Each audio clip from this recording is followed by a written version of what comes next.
Unsa na na akong mata guys. Ay, disgrasya jud ko guys. Hindi kinapapakadagma.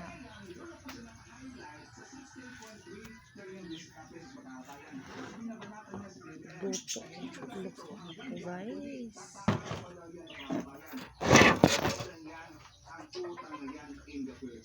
Pero hindi niya explain kung bakit umabot na ganun kalaki ang utang ng Pilipinas Makabayan. Yung bago guys. Ang utang ni PLM. Nung tala ko siya na nagtahin siya natulog ang Presidente Makabayan. Napilay. Napilayan ko guys. Dadapa naman ako. Ano, sa lupa. Kaya nga sinasabi nyo dito kung tinatawag sila na merong dishonesty dito na nangyayari. At para pumibigyan natin, naka-attack mo ko ano ng bato, malaking bato. Pilayan ko to. Parang ano, gibugbog na black eye naman ako.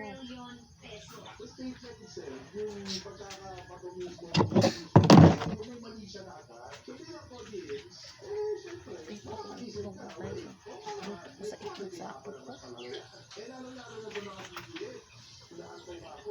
alam naman natin na 6 birthday ng mga BBS ay BBB.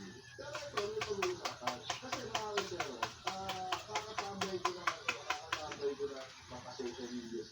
Nakakita ako ng video. Ano yung video? Ito yung video. Pangalan natin ito. I think familiar naman kayo dito sa mga mangka. I think itong kanyang video na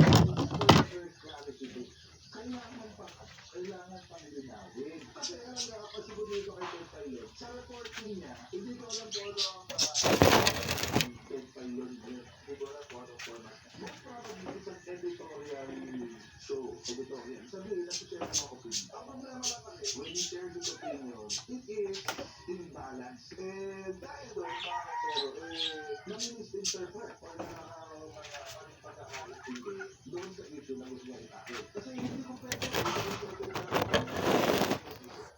tayo nga po ngayon, sa pinakauling balita ko, magkano ang pinakauling video ng ating utang daily girls? More than 16 trillion pesos. Nandiyan sa business page baby girl. Okay, girls, hindi mo klarong-klaro po ito. Nga sa ngayon, tumaas ng 10% ang ngayong taon yung utang natin. At asahan din po natin dahil nga sobra-sobra po ang inilaan na budget. Baka mas kulang po ang kikitain. So, lalaki ito. So, malamang abutin ko ng 20 million bago matapos ang production.